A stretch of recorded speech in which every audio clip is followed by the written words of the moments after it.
आइए आज हम आपको 15 से 17 सितंबर के बीच आयोजित होने वाली पालक शिक्षक संघ के साथ पालकों की मीटिंग के संदर्भ में आज हम ईपीएस माध्यमिक शाला बरछेका में आप सभी को बरछेका के पालकों से रूबरू कराते हैं।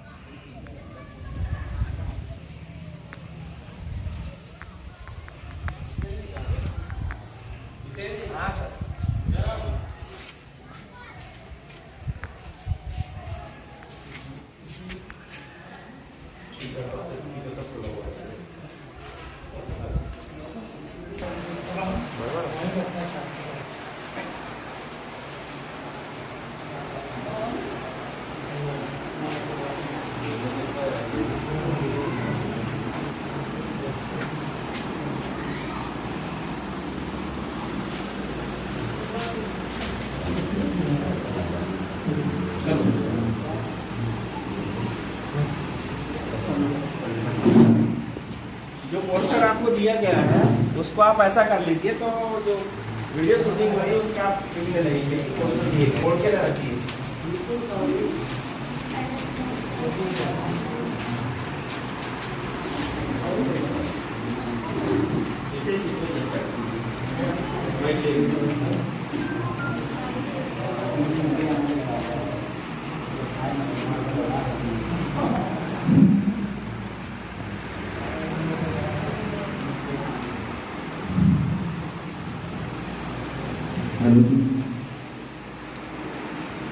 शासकीय माध्यमिक शाला बरछेका में उपस्थित सभी पालकों का शासकीय माध्यमिक शाला बरछेका तहे दिल से अभिनंदन करती है, स्वागत करती है, वंदन करती है। जानकारी दी गई थी कि आज के दिन के लिए पीटीए बैठक का आयोजन किया जाना सुनिश्चित किया गया था, जिसमें आप सभी लोग उपस्थित हैं। साथ ही शिक्षा विभाग बड़वारा के बीआरसी महोदय केएल पटेल सर भी हमारे बीच उपस्थित है। बहुत गौरवान्वित महसूस कर रहे हैं कि सर हमारे बीच उपस्थित होकर आप सब लोगों के मार्गदर्शित करेंगे। कार्यक्रम के इसी कड़ी में मैं संस्था के प्रधानाचार्य विनय गुप्ता सर को आमंत्रित करूंगा कि आज के कार्यक्रम के मुख्य अतिथि बीआरसी महोदय का स्वागत पुष्पगुच्छ द्वारा करें।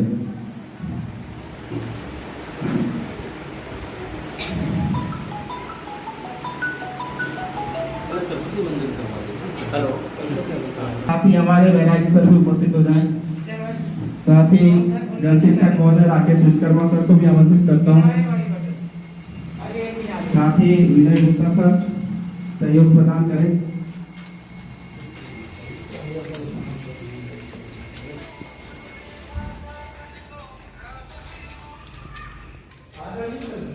हाँ सर, थोड़ी देर से बात करता हूँ, थोड़ी देर से बात करता हूँ। हेलो, आ जाओ।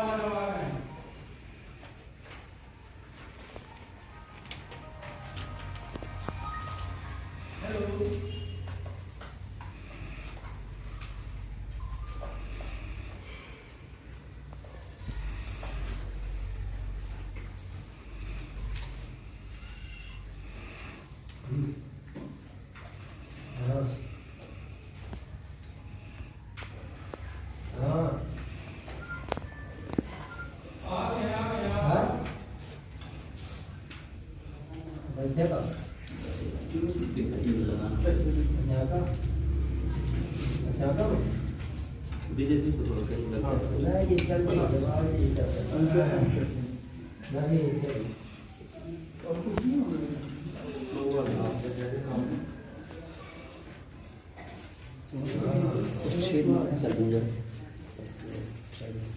कुछ आ जाओ अंदर आ जाओ।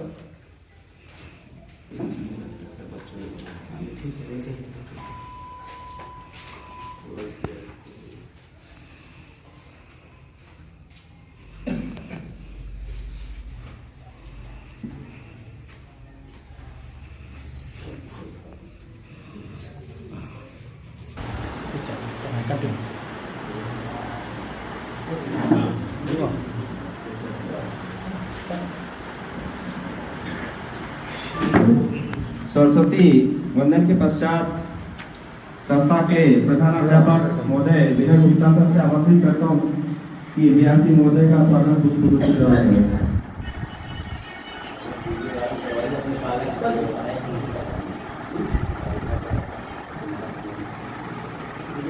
मैं संस्था प्रभारी विजय गुप्ता जी से चाहूँगा कि हमारे बीच जो भी आज पालक उपस्थित हैं सभी का तिलक करके उनका स्वागत करें। हमारे विद्यालय की ओर से उनका हार्दिक अभिनंदन और स्वागत करें। बीआरसी महोदय का तिलक करके और पुष्पों के द्वारा स्वागत करके संस्था प्रभारी श्री विजय गुप्ता जी, मैं गुप्ता जी से चाहूँगा तो हमारे बीच बीएससी के रूप में उपस्थित श्री प्रभात बैरागी जी का पुष्पगुच्छ व तिलक लगाकर उनका स्वागत करें।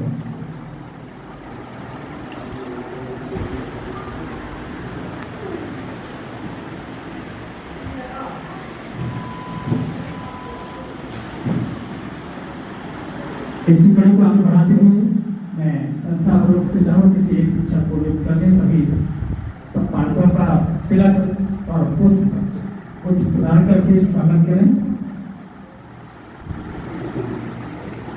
साथियों, बड़े ही हर्ष का विषय है कि हम सभी अच्छी तरह से वाकिफ हैं कि 17 माहों से हमारे विद्यालय बंद थे और आज 1 सितंबर से कक्षा 6 से 8 व 20 सितंबर से कक्षा 1 से 5 के विद्यालय खुलने जा रहे हैं। हमारे लिए अति हर्ष का विषय है। कुछ परिस्थितियां सामान्य हुई तो शासन ने विद्यालय खोलने का निर्णय लिया और उसी कड़ी में हम सब आप सबकी सहभागिता आज इस पालक शिक्षक मीटिंग के रूप में विद्यालय में आप सबकी चाहते हैं और हम अपेक्षा करते हैं कि आप सभी अपने बच्चों को नियमित रूप से विद्यालय में अध्ययन अध्यापन के लिए भेजेंगे व हमारे शिक्षक साथियों का सहयोग करेंगे। मैं आगे भी कड़ी को बढ़ाते हुए सम्मानित बीआरसी महोदय हमारे बीच उपस्थित हैं, उनसे चाहूंगा कि आप हमें इस पीटीए के महत्व पर प्रकाश डालते हुए हम सबको संबोधित करने का कष्ट करें। माननीय बीआरसी महोदय।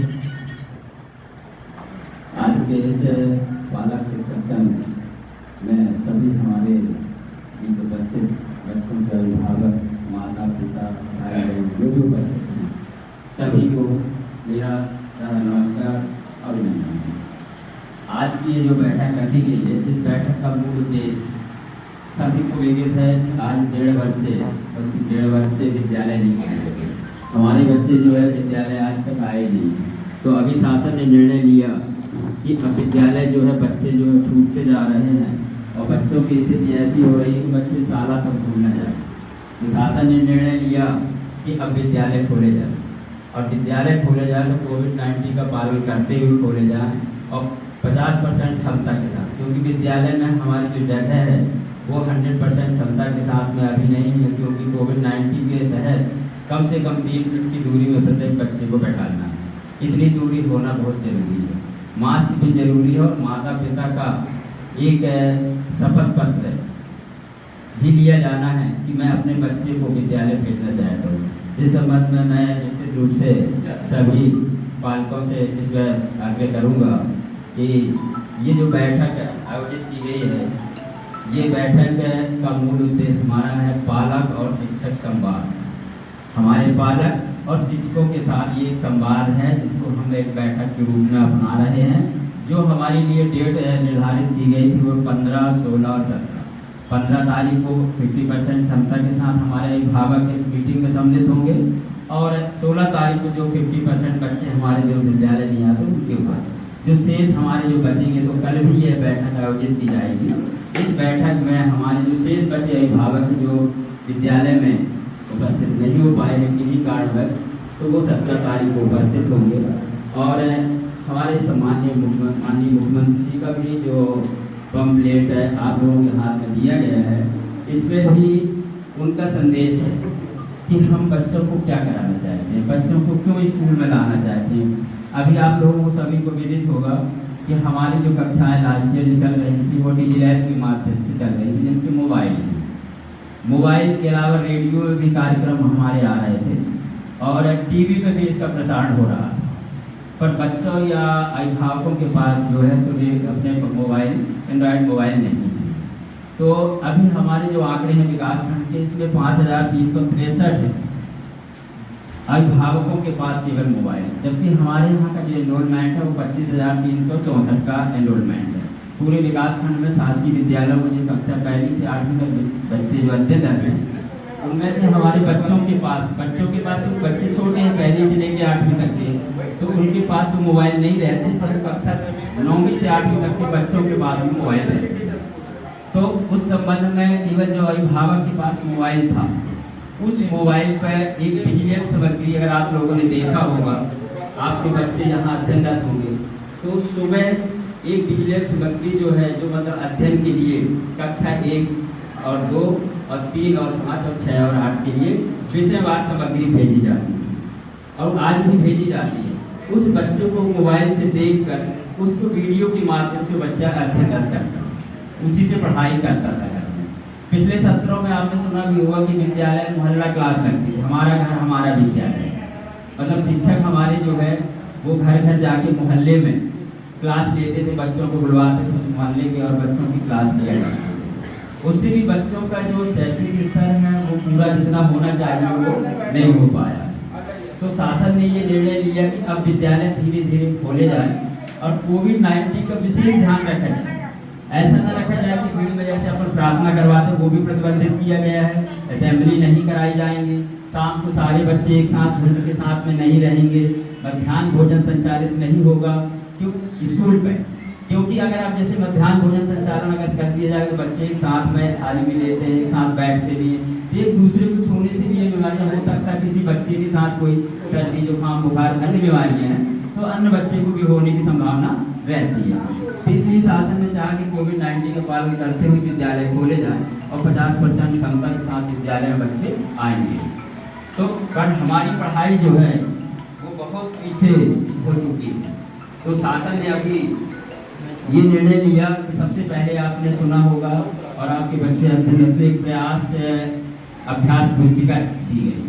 अभी हम पुस्तक पर बिल्कुल नहीं आ रहे। उनके शासन का कहना है कि बच्चे जो है पिछले सत्रों में जो छूट गए, मतलब जो पढ़ाई के लिए लिखना भूल गए, पढ़ना भूल गए, तो उसको पहले हम अभ्यास करा। तो एक प्रयास अभ्यास पुस्तिका दी गई थी, उसमें बच्चे केवल उन चित्र 1 से 2 के और 3 से 5 के और 6 से 8 के सभी बच्चे उसमें अभ्यास करते थे। अब उनके लिए 10 सितंबर की एक डेट दी गई थी, 10 सितंबर तक अभ्यास करेंगे केवल, मतलब पुरानी जो चीजें छूट गई हैं उसके माध्यम से वो पुनः उसमें शिक्षा की धारा में जुड़ जाएंगे। फिर उसके बाद 10 सितंबर के बाद उन्होंने उसको बंद किया और उसके बाद एक दक्षता उन्नयन की पुस्तिका आती है, बच्चों को दी गई। अब दक्षता उन्नयन में भी अब बच्चे जो है उसमें अभ्यास कर रहे हैं। अभी शिक्षक जो है हमारा पाठ्य पुस्तक की पढ़ाई नहीं करा। अभी शासन के निर्देश ये है कि जो पिछले सत्रों में बच्चे जो चीज छूट चुकी है वो उसको अभ्यास पूरा करने, तो वो हमारा अभी जो है 21 अक्टूबर तक यही कार्यक्रम चलेगा, जिसमें बच्चे विद्यालय जो अभी आ रहे हैं 6 से 8 तक के विद्यालय खोले जा चुके हैं, 6 से 12वीं तक के, अब अपने मिडिल के 6 से 8 के चालू हैं और 20 तारीख से अभी जो आदेश आए हुए हैं वो कक्षा 1 से 5वीं तक के बच्चे 20 तारीख से अब विद्यालय आएंगे। तो उनको उन बच्चों को केवल यही अभ्यास दक्षता उन्नयन अभ्यास पुस्तिका हमारी एक है, उस अभ्यास पुस्तिका में ही अभ्यास करना, अलग से कोई कॉपी की जरूरत नहीं है उनको, वही पुस्तिका यहाँ से दी जा रही है और बच्चे उस पर अभ्यास करेंगे। हिंदी की भी है, गणित की भी है और अंग्रेजी की, ये तीनों पुस्तिकाएं बच्चों को दी जा रही है पुस्तक के अलावा। जब बच्चे अपने 21 अक्टूबर तक इसको पूरा कर लेंगे तो उसके पश्चात जो है एक ब्रिज कोर्स चलेगा, मतलब ब्रिजिंग करना है कि बच्चा कोई चीज ऐसी चीज तो नहीं है कोई छूट चुकी हो, बच्चे को अभी भी अभ्यास ना हुआ हो, तो फिर वो चलेगा अपना दिसंबर तक, 31 दिसंबर तक एक ब्रिज कोर्स का चलेगा। और फिर उसके पश्चात 1 जनवरी से फिर हमारी जो पाठ्य पुस्तकें उस पाठ्य पुस्तक पर अभ्यास कराया जाएगा। और उसमें शासन ने इस बार जो है हमारा 60% कोर्स रखा है, बाकी 40% कोर्स को कम कर दिया गया है, ताकि बच्चे जो है अन्य चीजों को उनका समय जो है दिसंबर तक का पूरा चला गया। अब जनवरी से जब क्लास चलेगी तो क्लास में पूरा कोर्स तो हो नहीं सकता। और हर वर्ष अपन देख रहे हैं 2 वर्षों से यही देखा जा रहा है कि पर मार्च के लास्ट से ये कोरोना की स्थिति लगभग 2 वर्षों से निर्मित हो रही है। तो शासन ये चाह रहा है कि अभी हम जो भी तैयारी कराना है पूर्व वर्षों की, तो हम पहले से कराएं। अगर कहीं कोई परिस्थितियां ऐसी निर्मित होती है तो फरवरी में ये एग्जाम कराने का शासक सोच रहा है कि उसका परीक्षा जरूर हो। क्योंकि देखिए क्या होता है, कोई भी परीक्षा हो, परीक्षा एक शब्द ही ऐसा है। अभी हमारे यहाँ निःशुल्क शिक्षा में परीक्षा शब्द ही हटा दिया, कोई परीक्षा नहीं, केवल बच्चे का मूल्यांकन होता है। मूल्यांकन शब्द आ गया। नहीं, पहले जब हम लोग पढ़ा करते, आप लोग भी पढ़े होंगे, लगभग मैं आप लोगों से बहुत छोटा हूँ, तो क्लासें लगा करती थी, तो हर बार शिक्षक जो है 3 विषय होते थे, हिंदी, अंग्रेजी, और अंग्रेजी तो चलती 6वीं क्लास से चला करती है। तो सुबह टाइम हमारी हिंदी और या शाम के टाइम पे शुद्धलेख गुरु जी बोला करते थे, तो शुद्धलेख हम लोग स्लेट में लिखा करते थे और स्लेट पूरी जमा करा ली जाती थी। और उसके पश्चात उन अशुद्धियों को देखा जाता था कि बच्चे ने कहाँ से जो गोला लगा के, और फिर प्रत्येक बच्चे को शिक्षक अपने पास बुलाता था कि बेटा यहाँ पर आपकी ये गलती है। पहले तो दंड की प्रक्रिया में कोई प्रतिबंध नहीं था, तो गुरुजी मारते भी थे। तो जब मारते थे तो हमें भी डर लगता था। हमें, मुझे याद है कि मुझे भी मार घली थी, मेरे से मिठाई शब्द लिखते नहीं बनता, आज भी याद है मुझे। मैं कक्षा 3री में था, तो एक मिठाई शब्द जो बड़ी की मात्रा लगाते हैं, मुझे बार बार बताने के बाद भी याद नहीं रहता। मैं जब भी लिखता था तो गलती लिखता था। तो गुरुजी ने मुझे मारा, तो मेरे यहाँ पर जैसी दीवार पर खड़ा था वैसे उन्होंने मारा, मेरे यहाँ पर वो चोट लग गई, तो ब्लड आ गया। पर अभी आज की स्थिति में तो ये है कि हमारे माता पिता तो बोले ठीक है, जितना मारना हो मारिए, कोई दिक्कत नहीं है, अगर हो गया है तो उसकी हम दवाई करा देंगे। पर आज हमारा ये समय जो है ऐसा परिवर्तन हो चुका है, किसी प्रकार का हम दंड बच्चों को नहीं दे सकते। बच्चों को केवल हम शिक्षा, अगर आज की डेट में देखा जाए, अभी आपने शायद आज पेपर में भी पढ़ा होगा, अगर नव भारत पेपर में भी पढ़ा होगा, देखा होगा कि अभी विद्यालय खुले हुए हैं, 19 दिन भी नहीं हुए हैं, और एमकेजी विद्यालय के प्रधानाध्यापिका ने एक बच्ची और बच्चों को मार दिया, तो उसकी रिपोर्टिंग एक प्रैक्टिस आपके पास थी, आज पेपर में भी दिया हुआ है। तो पहले तो ये स्थितियां नहीं थी कि माता पिता ये चाहते थे बच्चा हमारा जा रहा है तो वो सीखे। आज की स्थिति में थोड़ा सा कुछ परिवर्तन हुआ है कि अभिभावक जो है वो ये नहीं पूछता है कि गुरुजी ने क्यों मारा है, ये शब्द पे नहीं जाता। गुरुजी की ये बात पता चल गया कि गुरुजी ने बच्चे को मारा, तो थोड़ा सा उसमें आवेश की भावना हो जाती है, क्योंकि पहले से अब परिवर्तन है। पर शासन भी यही चाहता है कि देखो, हमको बच्चे को बुला के और मिला जुला के बच्चे के अंदर ये भावना ना हो कि हमें पीछे बैठाया जाता है, आगे क्यों नहीं बैठाया। शासन ने ये निर्णय लिया कि बच्चों को, जो बच्चा क्रम में, अगर बच्चा पीछे बैठता तो उसका एक दिन नंबर आगे आएगा। और नहीं, पहले यही होता था, जो बच्चा ज्यादा बनता था गुरुजी कहते थे आगे बैठ गया और वो पीछे बैठता था। पर अब शासन ने उसका भी नियम बदला कि नहीं, हमारे लिए सभी बच्चे समान स्थिति में हैं, चाहे वो कमजोर है तब भी हमें उसी स्थिति में लाना है। जो बच्चा हमारा होशियार है तो होशियार है, पर होशियार की लेवल में हमें उस बच्चे को भी लाना है। तो पढ़ाइयाँ हमारी 1.5-2 साल से बिल्कुल एकदम बंद हो गई थी, जिसको शासन ने निर्णय लिया और विद्यालय 20 तारीख से खोले जा रहे हैं। तो मेरा केवल आप लोगों से यही आग्रह रहेगा कि अपने बच्चों को विद्यालय भेजें, और विद्यालय भेजने के बाद ये जरूर देखें कि जो होमवर्क दिया गया है बच्चे को शिक्षक के द्वारा, उसकी कॉपी एक बार अवश्य रूप से, जो भी घर पर जिनके समय मिले, ऐसा नहीं है कि मतलब आप भी देखें, माता देख सकते हैं, उनकी बहन देख सकते हैं, उनके बड़े भाई देख सकते हैं, जरूर देखें। और देखने के बाद ये जरूर देखें कि ऐसा तो नहीं है कि शिक्षक होमवर्क ही नहीं दे रहा, क्योंकि मेरे शिक्षक साथी भी यहाँ बैठे हुए हैं सभी। तो मैं शिक्षक साथियों से भी यही आग्रह कर रहा हूँ कि आप लोग जब भी बच्चा, जो भी बच्चे अपने उपस्थित हो रहे हैं, उन्हें होमवर्क जरूर दिया जाए। और प्रतिदिन उनको 1 पेज, पहले तो 5 लाइन लिखने के लिए दी जाती थी, पर 1 पेज प्रतिदिन उनको लिखने का अभ्यास कराया जाए, क्योंकि बच्चे जो है 1.5 साल से लिखना बिल्कुल भूल गए हैं। तो आज बच्चा बनता भी था, लिखने उसकी हैंड राइटिंग में उसमें सुधार नहीं हुआ। तो अभी हम जब शुरुआत कर रहे हैं तो बच्चे को प्रतिदिन 1 पेज उनमें लिखें, और लिखने के बाद शिक्षक हमारा उसको प्रतिदिन उसको जांच करें, और अगर इसमें त्रुटियां हैं उस त्रुटि पर गोला लगाएं। अब लिखने की बात करें तो हम क्या लिखेंगे, अभी हमारे पास पाठ्यक्रम बिल्कुल टोटल बंद है कि पाठ्यक्रम नहीं पढ़ाना स्कूल में, अभ्यास पुस्तिका पर ही काम कराना, दक्षता उन्नयन की अभ्यास पुस्तिका विद्यालय में दी गई है, उस पर ही अभ्यास कराना है। पर हमारी जो पाठ्य पुस्तकों का वितरण हुआ है, पाठ्य पुस्तकें बच्चों को मिल ही गई हैं, तो बच्चा केवल पाठ्य पुस्तक उसकी घर पे रहेगी, तो उस पाठ्य पुस्तक से जैसे पहला पाठ से एक दिन 1 पेज लिख लिया, उसका अपनी कॉपी पर 1 पेज लिखेगा, दूसरे दिन उसके आगे। क्या होता है कि जब हम लिखते हैं तो कोई चीज़ को उसको लिखने के साथ साथ उसको पढ़ते भी हैं, तो निश्चित रूप से हमें ये भी रहेगा कि हमने लिखा तो हमारी हैंड राइटिंग भी सुधर रही है और हमसे उसमें अभ्यास भी हो रहा, पढ़ने का भी अभ्यास। उससे हमें दो चीजें मिल रही है, एक तो अभ्यास हो गया पढ़ने का और लिखने की, हमारी राइटिंग भी अच्छी आएगी। तो ये भी मतलब अपन को अभ्यास कराना है। और बच्चों को प्रतिदिन विद्यालय भेजना, सबसे महत्वपूर्ण चीज है विद्यालय भेजना।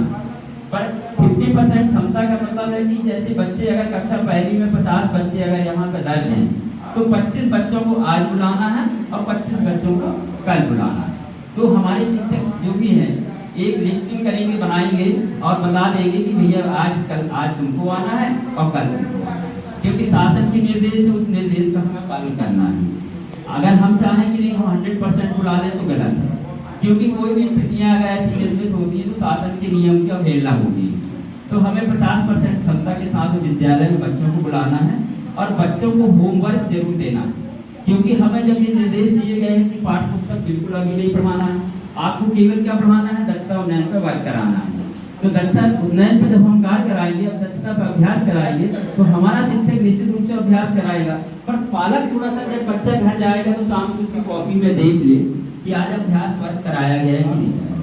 क्योंकि अगर हमारे अभिभावक अगर थोड़ा सा भी उस पर बच्चे की अपनी कॉपी में देख लेंगे कि आज अभ्यास ये दिया गया है और या नहीं दिया गया है, तो दूसरे दिन भी रहेगा कि गुरुजी तो बच्चा तो हमारा जा रहा है पर गुरुजी अभ्यास बिल्कुल नहीं दे रहे हैं। तो गुरुजी से, क्योंकि हमारा ये शैक्षिक संवाद, इसमें हमारा कोई ये नहीं है कि ये बैठक ऐसी रख ली गई।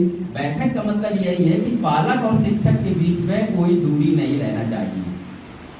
एक संवाद है, संवाद के रूप में हम इकट्ठे हुए हैं और इसमें पीटीए की बैठक भी अभी आप लोगों को पता है कि आपने यह शाला प्रबंधन समिति होती है जिसके 2 वर्ष का कार्यकाल होता है। उस 2 वर्ष के कार्यकाल में हमारे जो शाला प्रबंधन समिति के जो अध्यक्ष और सचिव ये निर्वाचित होते हैं, तो उनका निर्वाचन भी अभी 2 साल पूर्ण हो चुके हैं। तो 22 सितंबर को इसका पुनः चुनाव होने जा रहा है।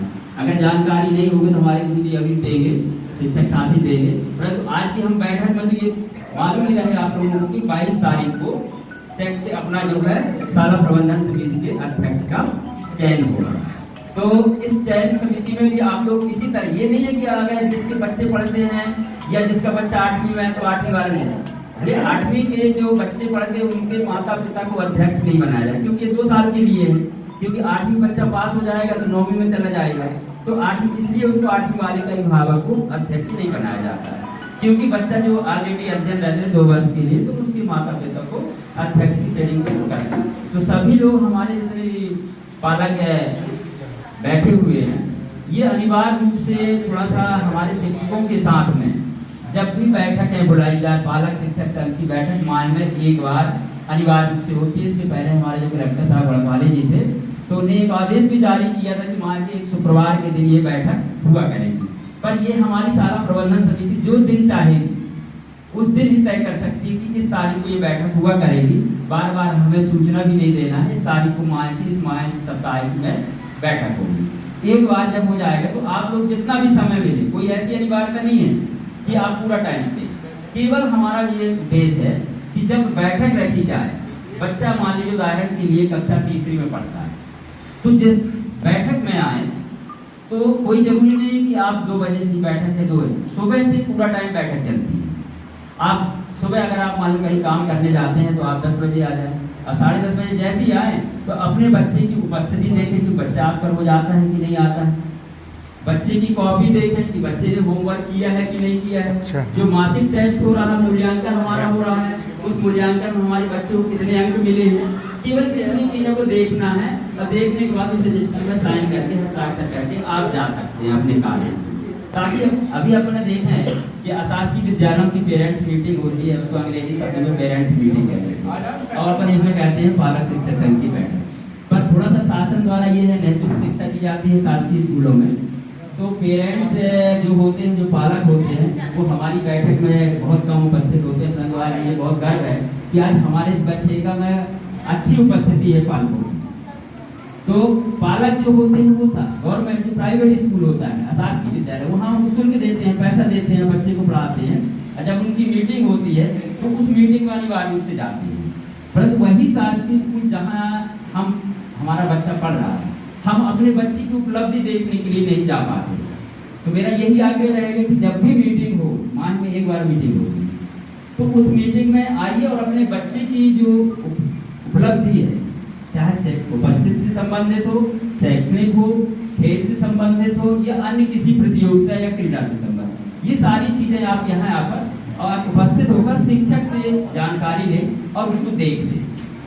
जब आप देख लेंगे तो निश्चित रूप से आपको लगेगा कि बच्चा हमारा जो है जाता है तो उसकी उपलब्धि क्या है। अभी क्या होता है कि बहुत से अभिभावक ऐसे रहते हैं कि बच्चे को पता नहीं रहता कि मेरा बच्चा तो स्कूल घर से आया है, क्या स्कूल जा रहा है नहीं जा रहा नहीं, क्योंकि बहुत से हमारे पेरेंट्स जो है, अभिभावक जो है, कार्य करने हैं तो सुबह चले जाते हैं, 10:30 में विद्यालय खुलता है। जब 10:30 से विद्यालय खुलता है तो बच्चा पता नहीं कि गया है कि नहीं गया। अब जब हम शाम को आते हैं काम करके तो बच्चा हमारा घर आ जाता है। तो इसलिए जब आप माह में जिस दिन भी समय जैसे डेट रखी जाती है तो सुबह से लेकर शाम तक जो भी समय आपको मिले उस समय पर आकर अपने बच्चे की उपलब्धि की जानकारी प्राप्त कर लें, ताकि आपको ये मालूम रहेगा कि माह में बच्चा हमारा ज्यादा कम गया है। घर से तो प्रतिदिन जाता है परंतु स्कूल में कितने दिन गया है। अगर मान लो 24 दिन स्कूल खुला है तो 24 दिन में से 12 दिन क्यों गया है। तो हम सोचने के विषय है कि हम तो डेली भेजते हैं, कोई काम नहीं कराते बच्चे से, पर 12 दिन क्यों गया है, 24 दिन के लिए भेजा, 24 दिन जाना चाहिए, 24 दिन में या जिस दिन हमारे साथ कभी चला गया तो हमको मालूम है कि 2 दिन हमारे साथ गया तो 2 दिन उपस्थिति कम होना चाहिए। तो ये जरूर हमारा ये रहेगा कि हम आप बच्चे की स्थिति को जब भी मीटिंग हो उस मीटिंग में आए और अपने उपलब्धि बच्चे की देखें। और जब उपलब्धि देखेंगे तो निश्चित रूप से कहीं ना कहीं बच्चे का स्तर में सुधार होगा। आप लोगों को ये भी मालूम होगा कि जो पुराने समय की सारे स्कूल की जो गवर्नमेंट के ही टीचर्स या गवर्नमेंट का पढ़ा स्टूडेंट ही आज अच्छी जगह स्थानों पर है, अब वही प्राइवेट स्कूल का पढ़ने वाला स्टूडेंट जो है वो उनके स्थान तक नहीं पहुंच पाया। आप लोगों को ये भी मालूम रहे होगा कि प्राइवेट स्कूलों में जिनका सिलेक्शन नहीं होता है वही टीचिंग के लिए वहाँ जाता है। प्रयास यही रहता है सभी का कि हमारे बच्चे का गवर्नमेंट में जॉब लग जाए। प्राइवेट जब नहीं मिलता है तो प्राइवेट में भी जाते हैं, वो भी जॉब, ऐसा नहीं है कि प्राइवेट में क्यों करते हैं, पर प्रयास यही रहता है कि हम गवर्नमेंट में ही प्रयास करके गवर्नमेंट में चले जाए। तो जब हम गवर्नमेंट का ही प्रयास करते हैं तो हम गवर्नमेंट में हमारा बच्चा पढ़ा तो बच्चे की थोड़ा सा उपलब्धि को जरूर देखेंगे। मेरा तो यही प्रयास रहेगा। दूसरा हमारा एक जो है 12 नवंबर को नेशनल अचीवमेंट सर्वे हो रहा है जो भारत सरकार का रहता है। भारत सरकार का उद्देश्य यह है कि बच्चों की उपलब्धि क्या है, बच्चे किस स्तर के हैं। अभी तो स्टेट ही देख पाती है, जो प्रक्रिया चल रही है, जो शासन के जो नियम निर्देश जो हो रहे हैं केवल राज्य शासन दे रहे हैं। अब इसको भारत सरकार ये देख रहा है, हर 3 वर्ष में यह परीक्षा होती है कि हमारा जो स्टेट है, जो राज्य है, वो राज्य में उन जो बच्चे पढ़ रहे हैं, क्लासें चल रही हैं, तो उनका स्तर किस तरह का, इसी के अनुसार वो योजना बनाते हैं। तो ये 12 नवंबर को एक हमारा राष्ट्रीय उसका नेशनल अचीवमेंट सर्वे, राष्ट्रीय उपलब्धि सर्वेक्षण किया जा रहा है। उसमें क्योंकि स्कूल 2 वर्ष से 1.5 वर्ष से लगे नहीं, तो बच्चों को थोड़ा सा ये रहेगा कि लगातार स्कूल में हमारे 3:30 बजे से और 5 बजे तक एक अतिरिक्त रूप से कक्षा लगाई जाएगी। तो उस में कक्षा 3री और 5वीं और 8वीं के बच्चों को इसका सर्वे के द्वारा इसका एग्जाम होगा। इस एग्जाम में एक पूरा एक निकल के आएगा, IQ निकल के आएगा कि बच्चे का स्तर क्या है, बच्चों की और क्या जरूरत है पढ़ने आने के लिए। अन्य योजनाएं जो बनती हैं, कार्य योजना जो बनती हैं, इसी के अनुसार से बनाई जाएगी। तो मेरा केवल यही आप लोगों सभी से आग्रह है कि अपने बच्चों को अवश्य रूप से भेजें और शिक्षक के संपर्क में रहें। और जब भी शिक्षक द्वारा पालक शिक्षक संघ की बैठक बुलाई जाए तो उस बैठक में अनिवार्य रूप से जितना भी समय मिले, कोई अनिवार्यता नहीं है कि आप पूरा टाइम दीजिए, जितना आपके पास आधा घंटे का समय है तो आधा घंटे दीजिए, 15 मिनट का समय है तो 15 मिनट, केवल अपने बच्चे के लिए, अपने बच्चे की स्थिति को पूछना है। बाकी कोई चीज अलग से नहीं पूछना कि हमारे बच्चा आता है, रिकॉर्ड देखिए, उनकी कॉपी मंगवा लीजिए, कॉपी रहती है यहाँ पर, मूल्यांकन टेस्ट पेपर ही रहता है, उसकी कॉपी को भी देखिए कि टीचर ने क्या नंबर दिए हैं। ऐसा तो नहीं है कि कॉपी को जांचा भी है और पता चला कि गलत में गोला न लगा के और उसको मार्किंग भी कर दी, कभी कभी हो भी जाता है। तो ये भी अपन को देखना है, क्योंकि दोनों को हमें शिक्षक को और पालक को दोनों मिलकर ही कार्य करना है। तो मेरा सभी से यही आग्रह रहेगा कि आप लोग अपने बच्चों को अनिवार्य रूप से कोरोना की स्थिति को देखते हुए कोविड-19 का पालन करते हुए विद्यालय भेजें और शिक्षक के संपर्क में हमेशा रहें। मूल्यांकन होंगे और मूल्यांकन के बाद हमारे में तो केवल मूल्यांकन ही होता है और उसके बाद जो अर्धवार्षिक परीक्षा होती है तो कोई परीक्षा नाम नहीं रहता। बच्चे हमारे से कोई बच्चा फेल नहीं होता है। कक्षा पहली से लेकर 8वीं तक कोई बच्चा कभी फेल नहीं होता है। वो बच्चा कक्षा उन्नत होता है। पर शासन के नियम ये है कि कक्षा उन्नत होगा, पर जो पिछली उसकी जो कमियां हैं उसकी पूर्ति हमें कराना है। तो शिक्षक हमारे उसमें कार्य कर रहे हैं और आप लोगों का सहयोग अगर रहेगा तो शिक्षक भी थोड़ा सा, जब आप लोगों के सहयोग से थोड़ा सा उनको भी भय रहेगा कि हमें कोई देखने वाला है। अभी तो केवल शिक्षक को ये भय रहता है कि कोई अधिकारी या कोई अन्य ब्लॉक का या जिले से कोई आएगा तभी थोड़ा सा, पर जिस दिन आप लोग देखना शुरू कर देंगे तो शिक्षक को पूरे टाइम उनको भय बना है कि कोई भी बालक हमारे आ सकते हैं। और सभी का अधिकार है इस विद्यालय में आने का। कोई ऐसा नहीं है कि आप नहीं आ सकते, आप बिल्कुल नहीं सकते। कोच कभी भी किसी भी समय आ सकते हैं और बच्चों के प्रति जो भी पूछना है वो पूछ सकते हैं।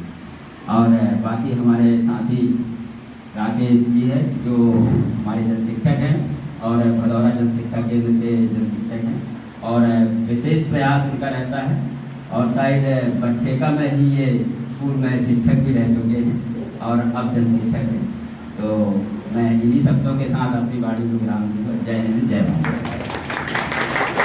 धन्यवाद सर, आपने हमारे बीच सभी पालकों को स्कूल खुलने पर उनका हार्दिक स्वागत करते हुए बहुत ही अच्छी जानकारी आपने दी। मैं आप सभी से इस संबंध में हमारे शिक्षा विभाग से जो गतिविधियां चल रही हैं उनके संबंध में बताना चाहूँगा। पिछले 17 माहों से हमारा जो विद्यालय था वो आपके घरों में संचालित हो रहा था। हमारे गुरुजी आपके घरों तक जाते थे और आपसे संपर्क करके आपके बच्चे की प्रगति को प्राप्त करते थे, साथ ही बच्चों की कठिनाइयों को भी दूर करते थे। इसी परिप्रेक्ष्य में हमारे शिक्षा विभाग के द्वारा कुछ नवाचार के रूप में बच्चों को मोबाइल के माध्यम से व्हाट्सएप के थ्रू कुछ वीडियो भेजे जाते थे जिन्हें बच्चों को देखकर सीखना था। और इसी प्रकार कुछ प्रश्न बच्चों के लिए भेजते थे व्हाट्सएप में ही, जिन्हें बच्चों को हल करना होता था। तो मैं कहना चाहता हूँ कि सभी पालक अपने बच्चों को अपनी निगरानी में 1 घंटे का समय उन बच्चों को मोबाइल में दें और मोबाइल में भेजी जा रही जो गतिविधियां हैं, जो वीडियो हैं, जो प्रश्न भेजे जा रहे हैं, जो क्विज भेजे जा रहे हैं, उनको हल करने में उनका सहयोग करें। साथ ही जहाँ पे बच्चा गलतियाँ करता हो उनमें अपना मार्गदर्शन दें। चूँकि विद्यालय बंधा अभी खुला है, ये गतिविधियाँ अभी भी आपके साथ निरंतर जारी रहेगी। साथ में जब अभी विद्यालय खुला है तो हमारा जो पाठ्यक्रम होगा इस समय 3 चरणों में अभी हमने इसे प्रारंभ करने का विचार हमारी गवर्नमेंट ने किया है। सबसे पहला है कि जो अभी हमें क्या करना है कि दक्षता उन्नयन की जो वर्कबुक है उस पर हमारे टीचर्स काम करेंगे। इसके पश्चात हम सब पाठ्य पुस्तक पर जाएंगे। तो हम सभी से निवेदन थोड़ा 2 मिनट और बैठेंगे। इस पर हम सभी अपने बच्चों का फोकस करते हुए विद्यालय तक पहुंचाने में, बच्चों के कार्य की प्रगति को जांचने में, यानी हम बच्चे को प्रतिदिन चेक करें शाम को कि हमारा बच्चा स्कूल में क्या क्या किया है। तब आपसे हो सके तो सप्ताह में कम से कम 1 बार आप सभी विद्यालय समय पर आकर गुरुजी से संपर्क कर सकते हैं। हमारा बच्चा किस कंडीशन पे है, क्या प्रगति है, कहाँ पे कमजोर है और कहाँ वो अच्छा कर रहा है, इन सब पे आप जानकारी प्राप्त कर सकते हैं। मैं इसी कड़ी को आगे बढ़ाते हुए हमारे बीच पालक भी उपस्थित हैं। मैं सम्मानित कुछ पालकों से चाहूँगा कि वो अपने विचार रखेंगे। तो सबसे पहले मैं आमंत्रित करता हूँ हमारे बीच से जो पालक हैं श्रीमती बेटीबाई चौधरी जी को आमंत्रित करता हूँ। वो आए और अपने विचार हम सबके बीच साझा करें। अपने बच्चे के संबंध में क्या अपेक्षा विद्यालय से रखती हैं उस पर वो अपनी बात यहाँ पे रखें। सम्मानीय श्रीमती बेटीबाई चौधरी। बैठे बैठे बोलिए, कोई दिक्कत नहीं, खड़े होने जरूरी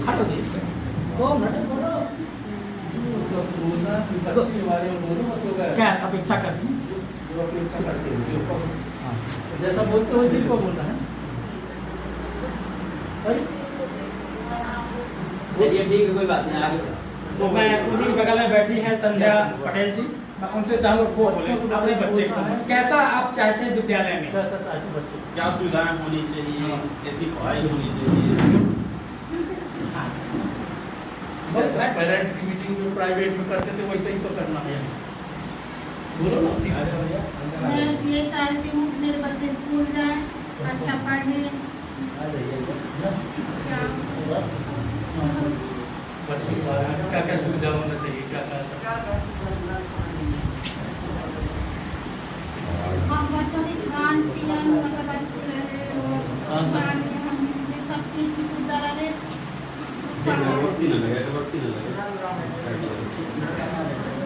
और कोई बोलना चाहता अपनी बात रखना चाहते हो कोई जो दे दीजिए। और किसी के मन में कोई भी विचार हो तो बोल सकते हैं। सम्मानीय श्री जगतधारी जी गुप्ता जी उपस्थित हैं, मैं उनसे चाहूँगा कि वो अपनी बात हमारे विद्यालय के सभी क्या अपेक्षा रखते हैं हम विद्यालय से, वो अपना क्या सहयोग दे सकते हैं इस विद्यालय पर अपने विचार व्यक्त करेंगे। सम्मानीय गुप्ता जी।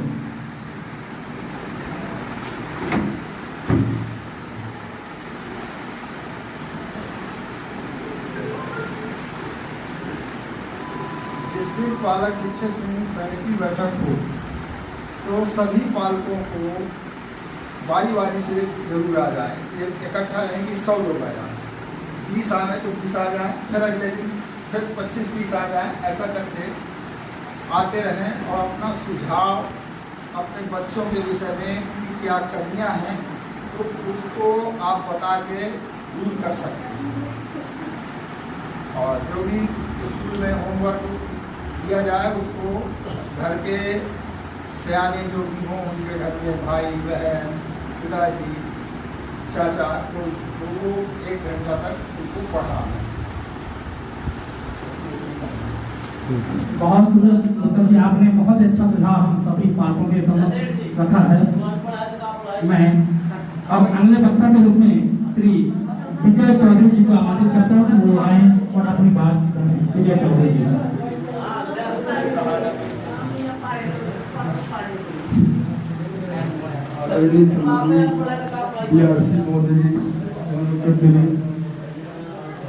आज के सभी हमारे साथीगण बड़े बुजुर्ग और से सुन लीजिए ना। बच्चे निवेदन है कि अपने अपने बच्चों को ढिलाई मत दें तो वो स्कूल जरूर भेजें और आकर यहाँ साप्ताहिक जो सर बताए हैं कि उनकी जो कमियां हैं और खान पान तो यहाँ आकर देखें, होमवर्क जो यहाँ मिले तो अपने घर में भी उसको जरूर ध्यान दें। बच्चों की यदि जो समस्या आए या कोई बात विवाद हो जाता है तो बच्चों से तो आकर सर से पूछें।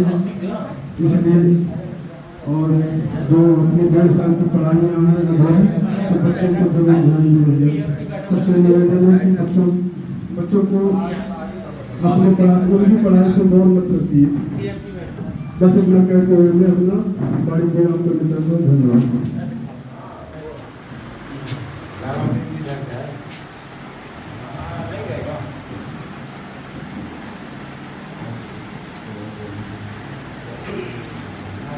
और कोई भी पालक जिन्हें बोलना हो बोल सकते हैं। दूसरे में ये कहना चाह रहा था कि तीसरी में इस साल हमारी बच्ची जाएगी, वो पढ़ती थी ग्लोरी में, अब वो मांग रहे हैं कि 5,000 रुपये दो तो पढ़ेगी, नहीं तो ना पढ़ेगी।